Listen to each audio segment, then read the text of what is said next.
Hi, everybody. Welcome back. All right, so we're going to hop right back into our nonfiction unit. All right, we're session 4, strategies for determining implicit main ideas. All right, so in our last session, we talked about what makes main idea tricky. We talked about how sometimes there are multiple main ideas. It's not going to be super easy for us. So we're going to keep thinking about this here and really starting to notice just how complex that can be. So to solve this, we're going to continue to address what keeps making these texts complicated, as well as strategies to put into our toolbox, as you might say, that basically we can use when we come across these difficult moments in our text.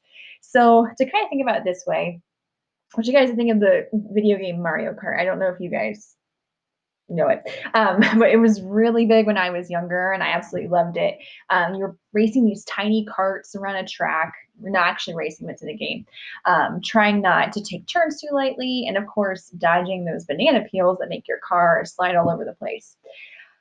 We came across different tracks, like myself and my friends, and we would study the tracks for hours, especially Rainbow Road, which is like one of the more challenging levels, to try to think out the hard parts.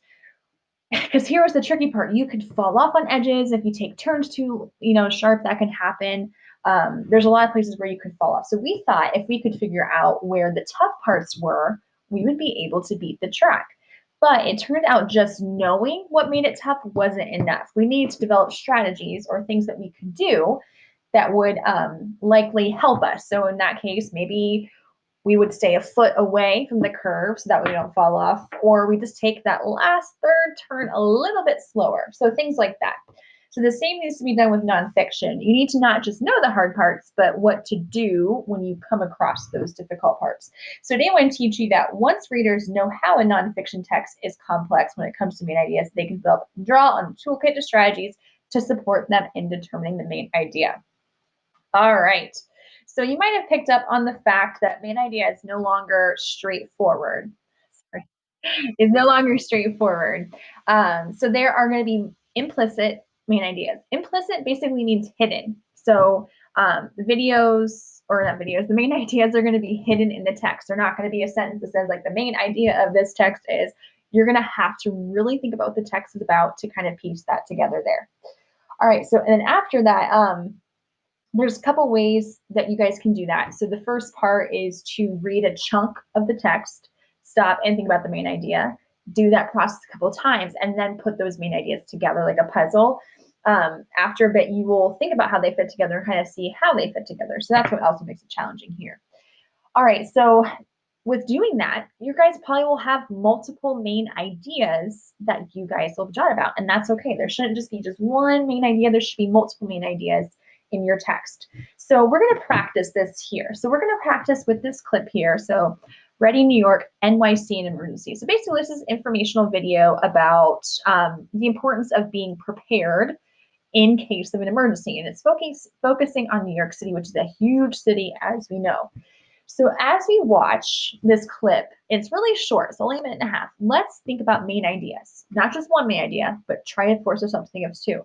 So what are two things that this video is trying to teach you, the person watching it? All right, so we know it's about an emergency, but what about emergencies in New York City are we learning here? So I'm gonna go ahead and play this.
Okay. All right. So very short, like I said. So let's think about main ideas here. Okay.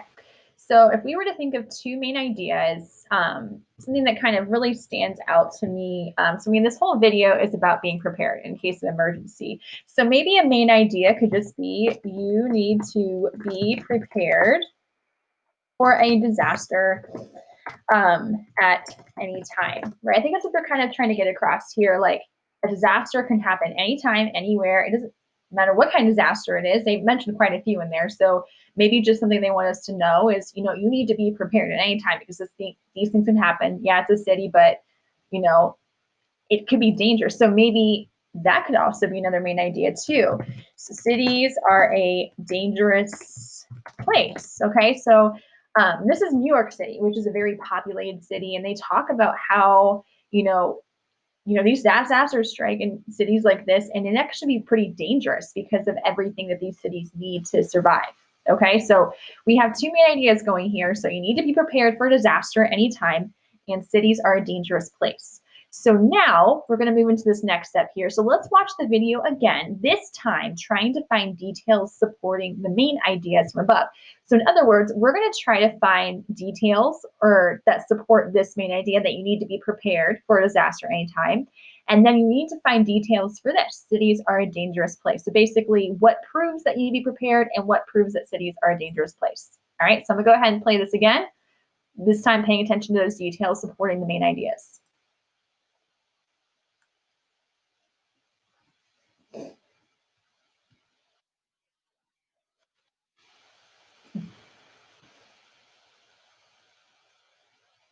There you go. Sorry guys, technical difficulties.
Okay, so looking back here, let's go back to our main ideas and let's try to figure out what are some details that support these main ideas. Okay, so we'll go ahead and hop back in there.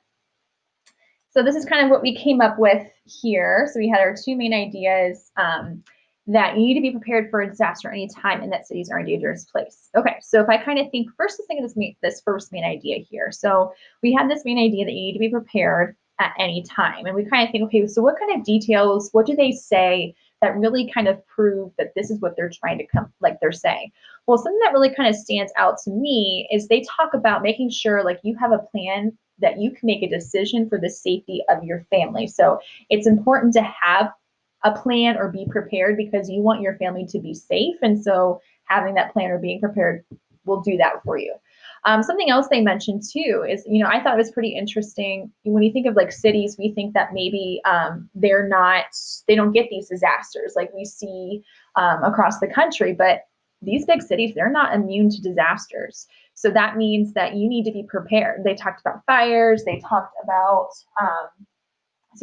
fires here. They talked about hurricanes. They talked about building collapsing. So I mean, like they have a lot of different things going on. So we need to be prepared for that. All right, so those two ideas really kind of stood out to me. And then we go into our other main idea here. So cities are a dangerous place. So they kind of really talk about why New York City specifically is kind of dangerous. So one of the things that they mention is population, right? We know New York City has a huge population. There are a lot of people. So obviously, if there's a disaster and all these people are trying to get out, all these people are trying to do things, that could definitely be dangerous because there's just so many people. Something else that they kind of mentioned with New York City specifically is if they mention that there was a hurricane, and let's say it came into the path of New York City, it can create this wall of water, and that water would take out pretty much their water, power, and transportation, which I don't know if you guys have been to New York City, but one of the main forms of transportation, because there's so many people, is a subway. Not a lot of people take cars because it just takes way too long to get to just a short place or a short distance because there's so many people. So a lot of people rely on transportation. You know, a lot of people rely on power and water to survive. So they can be dangerous because if something happens and those big components are disrupted, that could be pretty dangerous as well. Okay, so if we kind of look at what we did here, so we first, have our text, in this case was a video. We thought about main idea, not just one, but two main ideas. So think about what are some things the text is trying to teach you. In this case, it was a video about being prepared. So one main idea was being prepared for any time, and then also that cities like New York City can be a dangerous place. Once you have those main ideas, think about details. So what are some details that they mention in the text that kind of support that main idea you came up with? So your task for today is this. So you are going to read your nonfiction book, just as you guys have been doing. Make sure it's nonfiction, because when we talk about main idea, that's nonfiction. Usually theme goes with fiction. So we're nonfiction right now. So it has to be a true book. Okay. So you guys are going to read that for 30 minutes. And I know you guys have already thought about main idea. I'm going to challenge you guys to think of two main ideas this time. So if it helps, read a chapter, stop, jot down main idea. Read another chapter, stop, jot down main idea. Or read a couple paragraphs, stop. Do the same thing, with the other paragraphs as well. And then you're going to jot that down. You're going to jot that down on today's slides. So look for Monday's work, and then you'll type it on there and turn it in. Okay, so that is your plan. You guys can go ahead and kind of figure out what you need to do. If you need to grab a book, go ahead and grab a book. There's a timer on the slides for you guys today anyways. So you guys can go ahead and start writing.